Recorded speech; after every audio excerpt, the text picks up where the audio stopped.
Chers amis, Pessah Kasher Vesameach, dans quelques jours, très rapidement, nous allons fêter ensemble la fête de Pessah, marquée par le Seder, ce rassemblement familial, au cours duquel nous allons consommer la matzah, les herbes amères, et garder le souvenir de la consommation de l'agneau de Pessah que nous ne pouvons plus manger aujourd'hui, car le temple de Jérusalem n'existe plus. Mais je voudrais revenir sur l'interdiction formelle que la Torah décrète sur la consommation du chametz. Alors, c'est de définir ce qu'est le chametz et de comprendre pourquoi cette interdiction. Le chametz, c'est un produit alimentaire provenant de l'une des 5 céréales, le blé, l'orge, l'avoine, l'épeautre et le seigle, qui ont subi, ces céréales, un processus de fermentation avec l'adjonction de levure ou sans adjonction de levure, c'est un processus de fermentation naturelle, et qui aboutit finalement effectivement à un aliment gonflé ou fermenté. Il existe vis-à-vis du chametz 3 sortes d'interdictions: l'interdiction d'en manger, l'interdiction d'en profiter, l'interdiction même d'en posséder. Mais ce qui me paraît intéressant, alors d'abord essayer de comprendre pourquoi le chametz est interdit. Alors on nous explique qu'effectivement, durant ces jours de Pessah, 7 jours en Israël, 8 jours en dehors d'Israël, on ne consommera que de la matzah, car les enfants d'Israël sont sortis de Chipazon de façon précipitée d'Égypte, et ils n'ont pas eu le temps de faire lever la pâte, et donc ils se sont retrouvés avec un pain tout plat, un pain azim, la matzah. La définition donc du chametz est très précise. Il s'agit donc des 5 céréales qui ont subi un processus de fermentation. C'est-à-dire qu'une autre céréale, le riz ou le maïs, ne sont absolument pas chametz, même s'ils ont subi un processus de fermentation. Par contre, tout produit venant de ces 5 céréales sera chametz, y compris une boisson comme le whisky ou la bière. Alors, je reviens sur ces produits qui ne sont pas chametz et qui peuvent subir une fermentation, donc les autres céréales, maïs, riz, etc., soja, ou ce qu'on appelle les légumineuses, ce que les Ashkenazim s'abstiennent de consommer et qui rentrent dans la catégorie des kitniot. Alors, je vais bien préciser, c'est très important, que ces kitniot, effectivement, c'est un usage du monde ashkenaz. En aucun cas, on ne pourra considérer ces kitniot comme chametz. Donc, il faut bien comprendre les choses. Mais pour revenir sur les produits susceptibles de devenir chametz, c'est assez curieux car ce sont exactement les mêmes produits que l'on va utiliser d'une autre façon pour fabriquer la matzah avec laquelle on va être quitte de la soirée du Seder, de la consommation à la soirée du Seder. En effet, pour obtenir une matzah que l'on consommera le soir du Seder, pour la mitzvah de consommer de la matzah, on ne peut utiliser que de la matzah faite à partir de la farine des 5 céréales que l'on a citées, à savoir farine de blé, d'orge, d'avoine, d'épeautre ou de seigle. Toute autre farine faite à partir d'autres graines, d'autres éléments, comme le maïs ou le riz, ne pourront pas, si on fabrique la matzah par exemple à partir de farine de maïs, eh bien on ne pourra pas être quitte pour la mitzvah du Seder, la mitzvah de la consommation de la matzah le soir du Seder.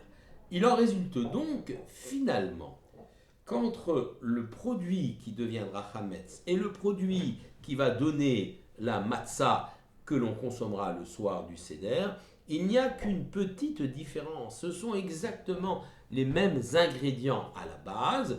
Ce qui change évidemment sera le processus de fermentation et en particulier un des éléments majeurs de ce processus de fermentation, c'est-à-dire le temps.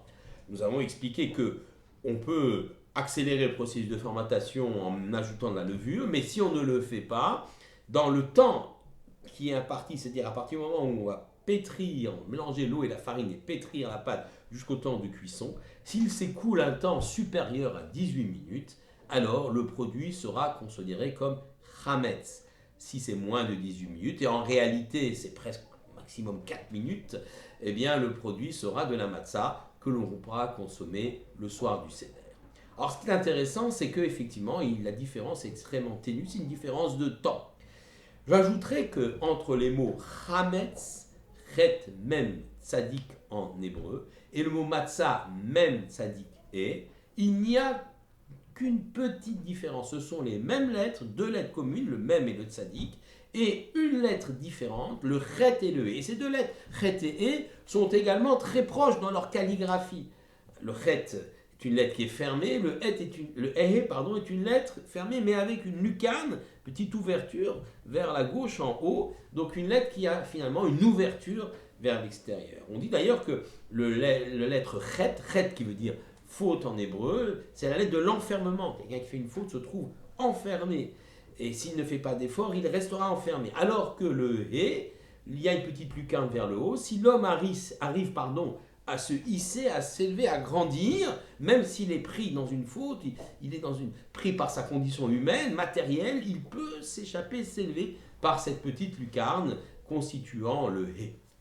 Donc, finalement, entre chametz et matzah, la seule différence, c'est la dimension du temps. Le temps qu'on laisse s'écouler, le temps qui se passe et qui fait qu'un produit qui est au départ était destiné à fabriquer la massa peut devenir chametz si on laisse le temps agir. Alors c'est une idée très très intéressante parce que elle pointe du doigt la dimension entre celui qui doit être actif, proactif, et celui qui va être paresseux, laxiste. Vis-à-vis des devoirs qui nous sont impartis de la construction de ce monde, on peut avoir deux attitudes. On peut être passif, spectateur du monde qui est de l'histoire, et on peut être acteur de cette histoire en voulant apporter sa contribution, sa pierre, si on peut dire, à l'édification du peuple d'Israël et plus largement du monde et de l'humanité. Alors, les mitzvot, les commandements, nous permettent d'être actifs, nous permettent de construire ce monde. C'est là même le projet divin, le projet de la Torah, d'être des associés de Dieu dans la création. Si nous laissons les choses se passer, eh bien, les choses vont devenir chametz, les choses vont gonfler, fermenter. Et nous savons d'ailleurs qu'un aliment fermenté a une durée de vie limitée après sa temps de consommation, qui peut d'ailleurs donner un aliment très agréable, très bon au goût, au palais. Eh bien, cet aliment va aller vers la dégradation, la pourriture et finalement se détériorer. Alors que la matzah, elle est figée, elle peut se garder très très très longtemps. L'idée, effectivement, est la suivante. Lorsqu'un homme est actif, il ne laisse pas le temps avoir une prise sur lui, mais lui-même il est acteur, alors il est capable de construire des choses qui sont pérennes. Par l'intermédiaire des mitzvot, par l'intermédiaire du projet divin, il peut construire un cadre dans lequel le peuple juif va devenir exemplaire pour toute l'humanité. Si par contre il laisse les choses se dégrader, il attend que la pâte gonfle, il attend que les choses se dégradent, eh bien là évidemment il sera plutôt son inaction, il n'a même pas fait de mal, mais son inaction va amener à la dégradation du monde. Ainsi, symboliquement, on peut comprendre la différence entre chametz et matzah, qui semble tout à fait ténue, mais qui, philosophiquement, finalement, au niveau de la pensée, apporte quelque chose de très, très important. Une autre notion, mais qui est liée à ce que nous disions, c'est que si nous mangeons la matzah, c'est que les béné Israël sont sortis très rapidement, de façon précipitée, le ripazon, comme on dit, avec précipitation d'Égypte. 210 ans de présence en Égypte, 100 ans d'esclavage, et du jour au lendemain de la mort des premiers-nés, le 15 Nissan, les Hébreux sortent massivement, rapidement, ils n'ont pas le temps de faire lever la pâte, c'est donc effectivement la dimension de la matzah qui est ainsi indiquée, et quelque part, ce ripazon, cette précipitation, eh bien, elle a une certaine vertu. On va essayer de comprendre pourquoi s'affranchir du temps, ça a une certaine vertu.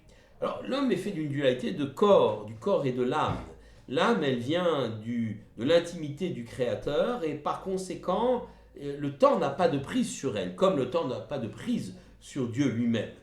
Le corps, bien sûr, le temps a une prise sur lui, il y a une espèce d'horloge biologique, et le corps vieillit, malheureusement, c'est inhérent à la matière. Eh bien, de vouloir vivre les choses beripazon, c'est-à-dire de façon précipitée, fabriquer la matzah rapidement, manger aussi la matzah le soir du Seder dans un temps qui est imparti, essayer de quelque part s'affranchir du temps, même si c'est quelque chose d'illusoire, mais on va essayer de le faire quand même, c'est quelque part vouloir être plus à l'écoute de son âme, sur lequel le temps n'a pas de prise, qu'à l'écoute de son propre corps. C'est comme ça qu'explique le Rav Hutner, Yitzhak Hutner, dans son ouvrage Pachad Yitzhak, la dimension de ripazon.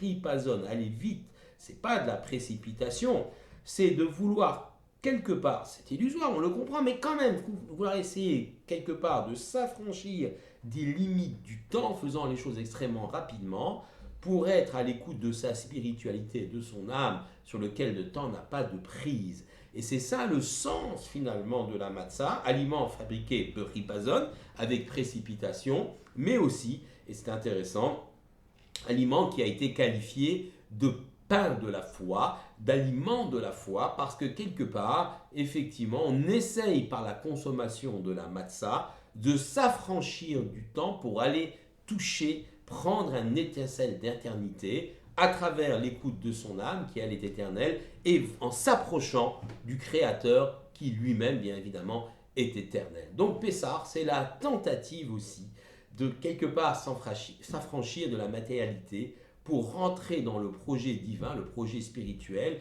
Et si un homme, malheureusement, n'est pas éternel, il ne peut pas vivre éternellement, au moins le peuple juif, lui, est éternel. Et c'est aussi le sens de la transmission de Pessah, Midor Vador, de génération en génération, lors de la soirée du Seder, Veigadeta Levanecha, tu le raconteras à tes enfants. Il y a cette dimension de transmission, car si nous ne sommes pas éternels physiquement sur cette terre, notre peuple, le peuple d'Israël, lui, est éternel.